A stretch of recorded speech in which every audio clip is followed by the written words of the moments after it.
Oke, kita lanjutkan kawan untuk pembahasan noken.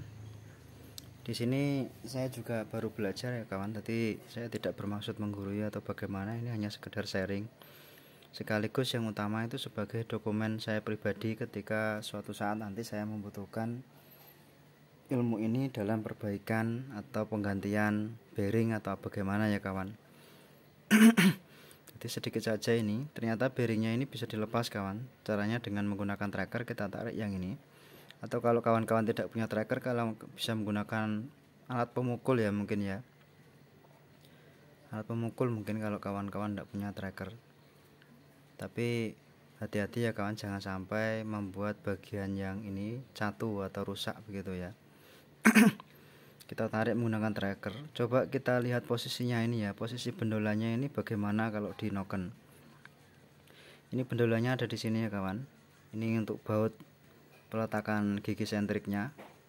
Ternyata bagian yang ini itu hampir lurus ya dengan bagian tanda yang ada di sini ya. Saya kurang tahu ini fungsinya tanda ini itu untuk apa ya. Fungsinya tanda ini untuk apa saya juga kurang tahu. Mungkin sebagai tanda pelurusan dengan ini ya. Ternyata pemilik sebelumnya mungkin sudah melakukan penggantian bearing ya. Jadi kita tidak bisa melihat kalau ini sama ini itu lurus begitu. Jadi agak sedikit menceng begitu ya kawan. Mungkin memang sengaja dibuat seperti itu mungkin ya. Jadi pemilik sebelumnya itu mungkin sudah membuat noken ini itu untuk kebutuhan racing gitu atau untuk kebutuhan balap mungkin begitu ya. Jadi untuk sudutnya itu sudah diubah sedikit. Kalau kita tidak paham, sebaiknya kita jangan mengubah untuk sudut-sudut tadi ya kawan, karena berisiko nokennya bisa menekan pelatuk pada saat yang tidak tepat sehingga pelatuk itu bisa bertabrakan dengan piston begitu kawan. Jadi kita harus hati-hati dalam modifikasi ya. Kita harus tahu ilmunya. Kalau tidak tahu lebih baik pakai yang standar saja ya kawan. Coba kita lihat. Ini adalah posisi pergantian ya. Pergantian antara ini adalah clap out, ini clap in. Jadi ketika clap out itu baru saja terbuka ya, ini begini ya. Ini clap out terbuka ya kawan. Clap out terbuka.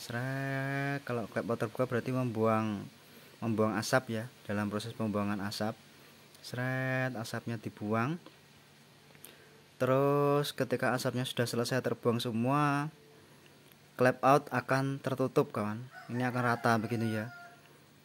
Ini berada di titik mati. Karena ini sudah terbuang ya, terbuang seluruhnya, ini berarti berada di titik mati atas kawan ya.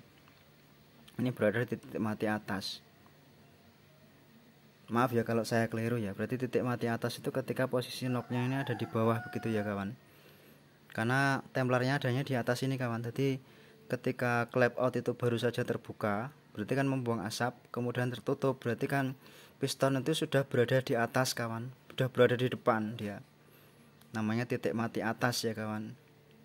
Nah ketika piston sudah berada di atas, langkah berikutnya piston itu harus menghisap udara bersih dan bahan bakar ya kawan, dan campuran udara bersih dan bahan bakar, sehingga klep ini akan segera terbuka begitu ya. Jadi sesaat setelah membuang asap tertutup clap out, in terbuka untuk menghisap udara bersih begitu ya. Menghisap udara bersih berarti langkahnya piston bergerak mundur ya kawan. Piston bergerak menghisap atau bergerak mundur kemudian akan tertutup rapat ya. Pistonnya akan tertutup rapat ya untuk pistonnya. Tertutup rapat. Kok pistonnya, maaf ya, untuk klepnya ini klep in terbuka berarti ini sudah mencapai titik mati bawah ya kawan. Titik mati bawah berarti piston sudah pol dalam menghisap bahan bakar. Jadi klep innya akan tertutup dan klep outnya juga masih tertutup. Kemudian di sini akan terjadi langkah kompresi kawan. Jadi campuran udara dan bahan bakar tadi akan dikompresi dengan tekanan tinggi. Jadi kedua klepnya tertutup. Saya kompresi ya. Jadi akan terjadi kompresi begitu, mungkin di antara ini akan terjadi kompresi. kemudian meledak ya kawan. Jadi ini saya sulit ya menjelaskannya ya, karena saya sendiri juga belum begitu paham untuk noken ini. Jadi mungkin kalau saya ada kesalahan ya mohon dimaafkan ya kawan. Jadi ini sekedar asumsi saya pribadi saja, saya tidak bermaksud menggurui, atau kalau salah tolong jangan dibully ya kawan, karena saya juga masih belajar. Jadi ketika ini terbuka seluruhnya itu berarti langkah buang kawan ya, langkah buang. Terus tertutup ya, terus di sini tertutup. Berarti di sini kalau sudah dibuang berarti langkah berikutnya adalah langkah hisap. Klep innya terbuka, langkah hisap. Kalau klep in sudah tertutup, nah ini ada agak sedikit dekok kawan. Ini di sini agak sedikit dekok. Jadi ini tidak rata ya kawan. Jadi pergerakannya itu tidak begitu halus banget, tapi di sini ada sedikit dekok serak begitu. Ini ada dekok ya kawan kalau dirasakan tangan ya. Berarti ketika dekok ini bagian klep in itu sudah tertutup kawan. Jadi piston itu sudah berada di paling belakang, langkah hisapnya sudah selesai, klepnya keduanya tertutup. Kemudian berikutnya seret, di sini akan terjadi kompresi tingkat tinggi ya, akan terjadi piston akan bergerak maju kembali. Jadi setelah piston bergerak ke belakang mentok di sini, piston akan bergerak kembali ke depan, seret, setengah di sini ya, setengah di sini. Terus piston sudah full di depan dan terjadi pembakaran atau letusan api dari busi kawan. Jadi di sini terjadi combustion atau pembakaran ya. Seret, pembakaran seret. Nah, ketika posisi ini harusnya juga sedikit dekok ya kawan. Sebentar ya, sebentar.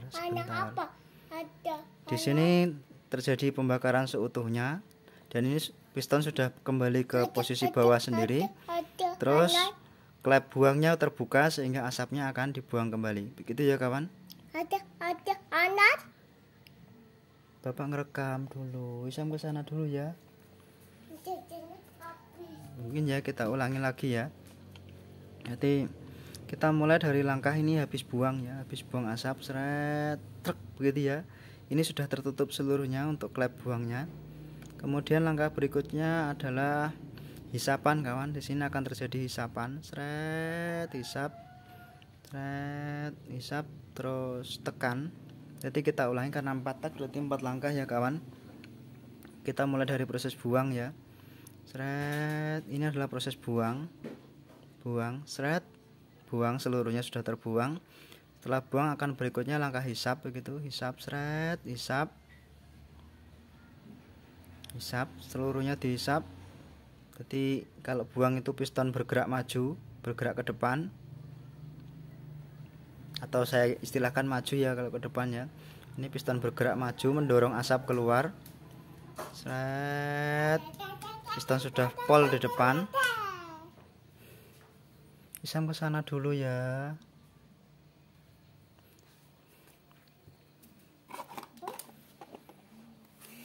Ini pistonnya. Isam ke sana dulu. Buang. Seret ini ya. Saya nggak konsentrasi ya kawan karena anak saya datang tadi, maaf ya. Jadi ini adalah proses buang. Seret, buang ya. Piston bergerak ke depan. Seret. Trek di sini piston sudah full mentok di depan, asapnya sudah terbuang seluruhnya. Terus berikutnya piston akan bergerak mundur kembali sambil menghisap. Klep in terbuka ya, seret, udara masuk, seret, tek begitu. Akan tertutup kembali untuk pistonnya, klepnya. Terus piston akan bergerak maju lagi, seret. Ini ya, ini titik mati atas ya. Titik mati atas itu titik ketika terjadi pembakaran ya kawan, betul ya berarti ya. Jadi habis terhisap tadi piston akan bergerak maju lagi, tek begini. Pas di jenungnya ini ya, maaf ya kalau sebelumnya salah menjelaskan. Pas di bagian jenong yang di sini itu terjadi pembakaran kawan.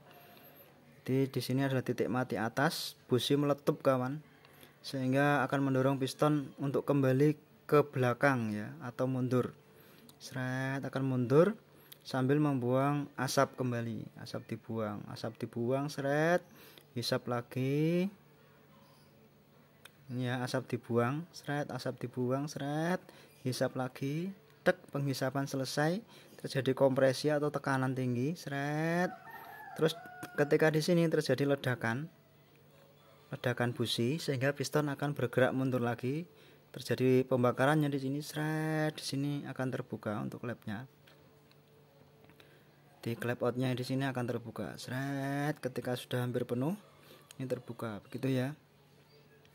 Jadi profil dari sini itu sangat menentukan karakter dari mesinnya kawan. Jadi kita tidak bisa di sini asal-asalan begitu saja karena ini butuh perhitungan ya kawan. Sulit ya membayangkan tentang noken ini mungkin. Jadi nok-nokannya di sini artinya adalah terjadi kompresi atas atau titik mati atas. Piston tepat berada di atas setelah kompresi ya. Jadi piston ketika kompresi berada paling atas sendiri, berada paling depan, udah mentok di depan ya piston. Itu ada titik mati atas di sini ya. Jadi untuk satu putaran kruk as itu menghasilkan setengah putaran dari ini ya kawan. Jadi pergerakannya itu ya 2 kali putaran kruk as itu baru memutar noken 1 kali. Jadi perbandingan untuk keliling sentriknya, misalkan kalau kruk as itu punya, misal ya ini kruk as misalnya punya 6 gigi, bagian sentrik yang nempel di noken itu harus punya 12 gigi ya.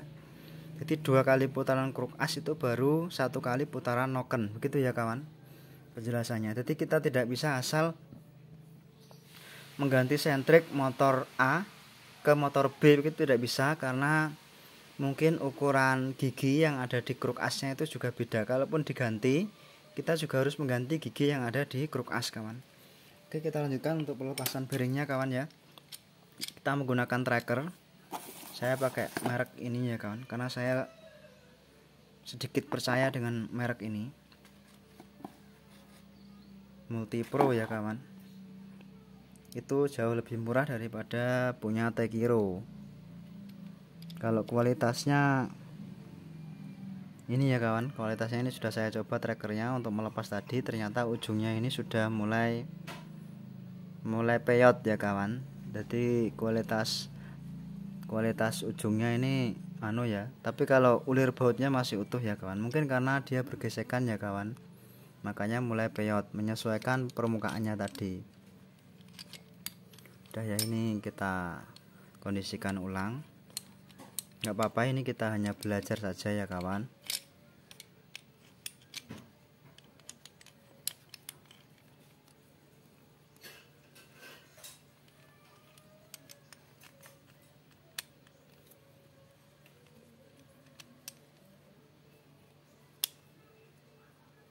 Udah ya, begini aja saya tadi.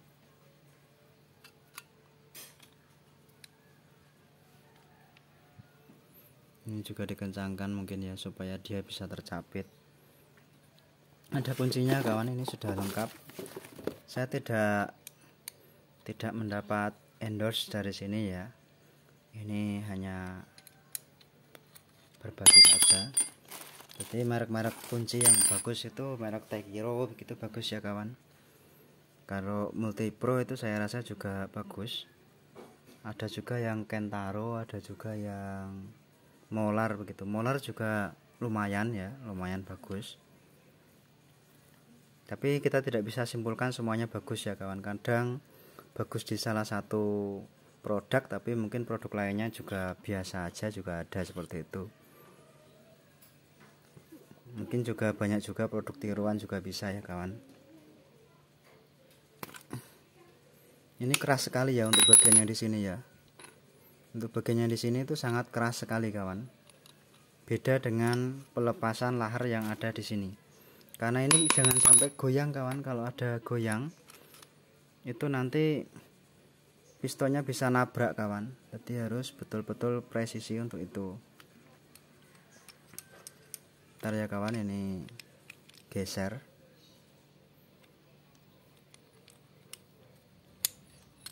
Sulit ya kawan ini, karena ini keras sekali. Saya lihat di tutorialnya orang lain itu pakai palu ya kawan. Dia pakai batang askok bekas itu terus pakai palu.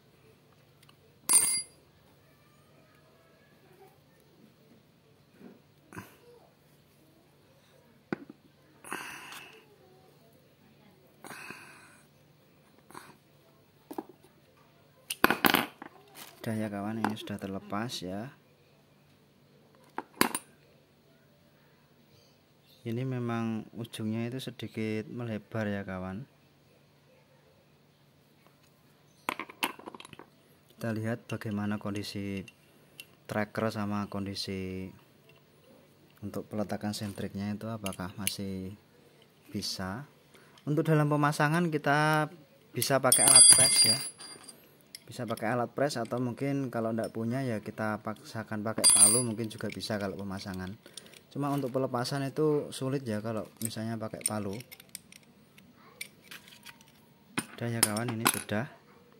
Jadi seperti ini ya kawan, ini sangat press sekali. Ini harus sangat press sekali ya kawan, karena dia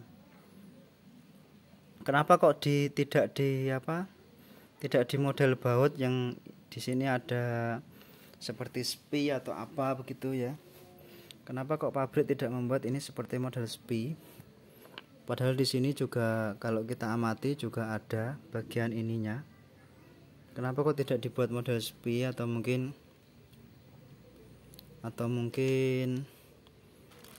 model kotak begitu ya. Tadi di sini seperti kotak begitu atau mungkin gerigi-gerigi supaya tidak geser. Pabrik ada tujuannya kawan. Jadi ini dibuat mulus begini aja, cuma mencengkrak, cuma menyabukkan begitu aja, itu karena kalau misalnya klepnya itu nabrak ke piston, ini nanti masih bisa geser begitu ya kawan. Jadi masih bisa geser sedikit begitu. Jadi untuk bisa menghindari kerusakan yang lebih fatal, mungkin begitu ya mungkin.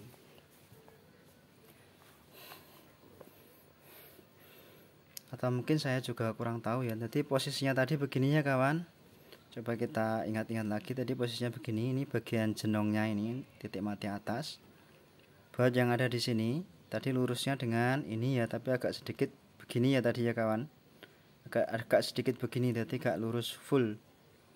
Kenapa kok gak lurus full? Harusnya kan lurus full mungkin. Ya mungkin saja harusnya lurus full kawan. Karena mungkin saya tadi ya penjelasan saya, mungkin pemilik sebelumnya itu sudah memodif ini dengan sudut tertentu dengan untuk kepentingan balap, mungkin begitu ya. Ya berikutnya kita juga akan coba untuk lepas bearingnya. Sekalian kita lihat ya kondisi dari tracker ini ujungnya bagaimana. Ujungnya melebar kawan ya. Seperti rusak begitu ujungnya, tidak apa-apa. Nanti kita bisa luruskan lagi nih pakai gerinda, nggak usah diluruskan pun juga enggak apa-apa karena kita ini masih sisa banyak ya untuk ujungnya. Kalaupun habis ya kita bisa gerinda sedikit untuk bautnya, ataupun bautnya ini nanti juga kita bisa carikan ya baut baja biasa terus kita las begitu, mungkin juga bisa.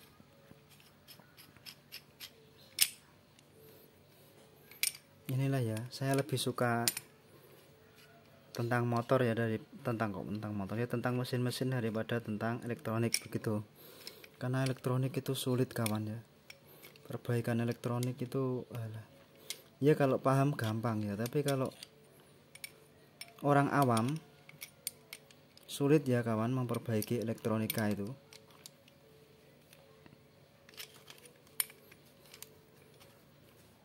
Karena kita perlu mencari satu komponen yang rusak dari sekian banyak komponen yang bentuknya sama, besar kecilnya sama dan sebagainya. Kegiatan saya memang biasanya ya, saya juga elektronika, saya juga mesin, saya juga pertanian begitu. Jadi channel ini tuh serba ada meskipun nggak begitu dalam begitu ya, mungkin ya. Nah ini enak ya karena ini bisa ikut muter seperti ini ya, mencengkeram bearingnya mudah sekali ya kan. Kalau kita menggunakan tracker itu mudah sekali. Ini bearingnya masih bagus, jadi ini akan saya simpan. Tapi kalau ininya mungkin saya museumkan gitu ya. atau mungkin suatu saat mungkin saya bisa merestorasi ini, saya akan perbaiki juga bisa ya kawan. Mungkin kalau misalkan dipapas ya profilnya sama, cuma ukuran diameternya ini yang lebih mengecil, mungkin begitu ya. Ini ori ya kawan, kalau dijual mungkin juga masih laku ini, karena banyak pengguna untuk yang ingin modif ini untuk kepentingan balap begitu ya. Ini ya bearingnya ya. Mungkin itu saja video kali ini, semoga video yang ini bisa bermanfaat untuk kawan-kawan yang sedang mencari referensi ya, sesama amatir atau sesama pemula. Mari kita saling mendukung. Mungkin kalau kawan-kawan suka bisa meninggalkan komentar atau like di bawah ya, atau bantu saya untuk subscribe supaya saya semangat untuk membuat video-video yang baru. Terima kasih. Wassalamualaikum warahmatullahi wabarakatuh.